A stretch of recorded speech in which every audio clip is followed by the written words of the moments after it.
حضرت ام حبیبہ رضی اللہ تعالیٰ ام المومنین ہے، یہ ہماری اماں ہیں، یہ مومنوں کی ماں ہیں، ابو سفیان کی بیٹی ہیں۔ حضرت ابو سفیان رضی اللہ تعالیٰ عنہ کی بیٹی نبی پاک کی زوجہ ہیں، جناب امیر معاویہ رضی اللہ تعالیٰ عنہ کی سگی بہن حضور کی زوجہ تھی، بہت بڑے امیر باپ کی بیٹی تھی۔ مدینے جب آئیں تو نبی پاک کے گھر میں غربت دیکھی، آزمائش دیکھی، کئی دنوں کے فقر اختیاری کے جلوے دیکھے۔ ابو سفیان ایک مذاکرات کے سلسلے میں مدینے آئے اور کہتے ہیں میں نے سوچا سیدھا اپنی بیٹی کے گھر جاتا ہوں۔ کہتے ہیں میں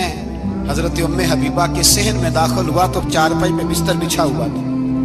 اور ام حبیبہ ایک سائیڈ پہ بیٹھ کر تو سوئی دھاگے کے ساتھ کوئی کام کر رہی تھی۔ ابو سفیان کہتے ہیں میری بیٹی کی نظر پڑی تو ام حبیبہ جلدی سے اٹھی، اٹھ کے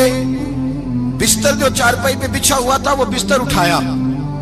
لپیٹا، اندر لے گئی۔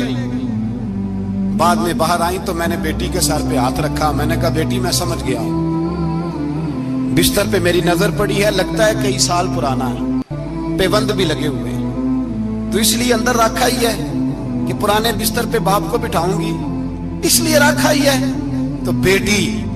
امیر گھر سے آئے تو غریب گھر میں اس کی شکایتیں ختم نہیں ہوتی، پر دین کے ساتھ تسلط ام المومنین کا، پختگی اور کفر سے بیزاری، کہنے لگی ابا جی ابھی آپ کافر ہیں نا، تو آپ کی سوچ ابھی بدلی نہیں، میں اس لیے نہیں بستر اندر رکھ کے آئی کہ آپ کے قابل نہیں تھا، میں تو اس لیے رکھا ہوں کہ وہ میرے نبی کا پاک بستر ہے اور آپ ناپاک ہیں،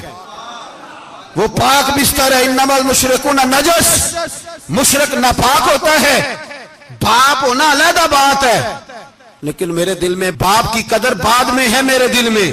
اور رسول اللہ کے بستر کی قدر پہلے ہے، رسول اللہ کی نہیں، رسول اللہ کے بستر کی قدر ہے کہ باپ بیٹھ نہ جائے۔ اتنی نفرت مشرک سے،